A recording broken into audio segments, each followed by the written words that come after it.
translate into English. First of all, he said, my name is Sheikha Muhammad. I am originally from Algeria, but I am living in France. Then he said that he read a verse from the Holy Quran, and he said, I would like to know the explanation how God has created Hazrat Adam alayhi salam from clay and the jinn from fire. And he said, because I can... You see, the word jinn is a very important word which must be understood from its usage in Arabic lexicon. The Arab dictionaries mention this word jinn, and they give all the various connotations of the word jinn. The best explanation of this is found in Mufradat al-Raghib. Hazrat Imam Raghib, under this word, explains that the central meaning of the word jinn is whatever cannot be seen with naked eye, unaided eye. So, he says Jannah is also derived from jinn. Jannah is a thick garden under which nothing can be seen by human eye, which is outside. Similarly, he mentions the chieftains, women who are not generally seen by people, snakes are called jinn or jan. So everything which hides from human eye is called jinn in Arabic. As such, the Quran has used this word differently, but within this meaning. The Holy Quran has used the word jinn to indicate all these meanings. In this context of that verse which the speaker has mentioned, his name is? Sheikh Muhammad. Sheikh Muhammad Sahib has mentioned. I'll remind you, oh no, I can't remind you because you don't know it anyway. I would like to inform you that according to the scientists today, all the scientists who speak of the origin of life, they will tell you something very strange. Strange to them, but not to the readers of the Quran. They will tell you that long before man was begun to be created, long before the exercise of life which ended into man was begun, there were some creatures which were created directly from the blasts of fire. And they were called fire bacteria. They are the first of the creatures which God ever made on earth. So literally, exactly as the Holy Quran mentions, it did happen. Bacteria who are not seen with naked eyes, too small to be seen, they began on earth long before the creation of life.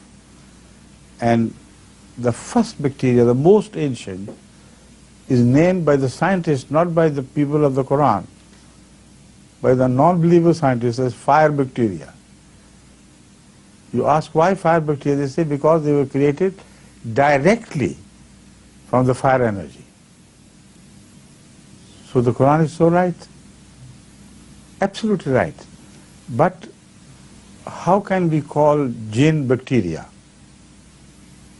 Some old school Muslim ulama may, object to this. Why do you call bacteria jinn? I call them jinn because Ahmad sallallahu alaihi wasallam has himself called them jinn. Why can't I? I follow him.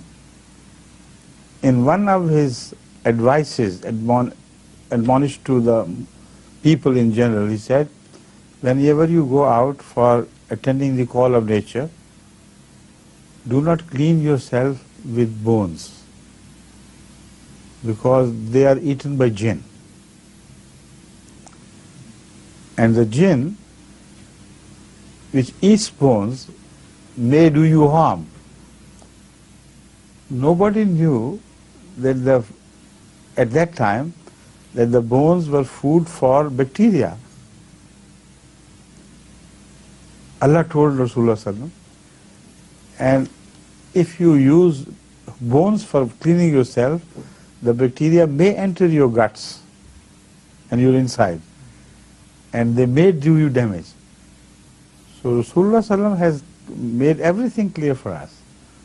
So these jinn I am talking about were mentioned by the Quran, and Rasulullah sallam explained what these jinns were.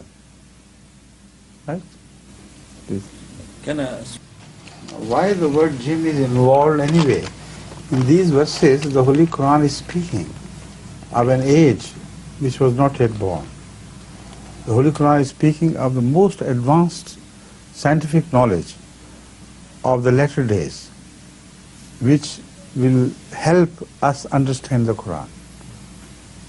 So the book is apparently revealed at the time of Rasulullah sallam 1400 years ago. So this book is speaking of the things which are known to the world today. And it's a most fantastic verse which ulama do not realize.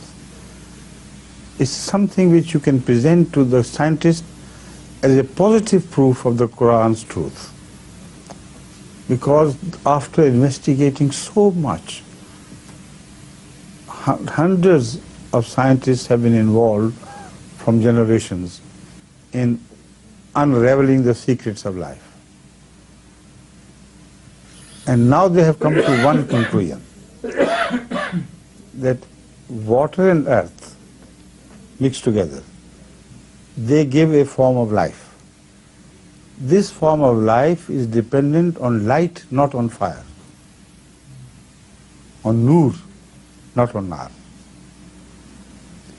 All earlier forms of life were not dependent on nur, they were dependent on fire. What a fantastic declaration. They support the Quran today 100%.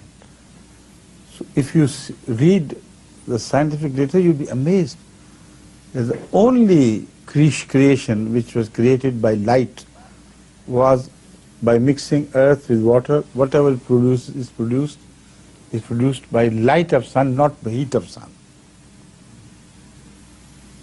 It is nur which gives birth to Nur Muhammad Mustafa Sallallahu Alaihi Wasallam. And it was fire which gave birth to the rebellious people prior to this. So in the manner of speaking, this meaning is extended into the prophethood. Whoever rebel against Nur of Allah, they are people who are created with fire. They have fiery nature. So what a beautiful declaration it is. Scientifically correct and spiritually applicable.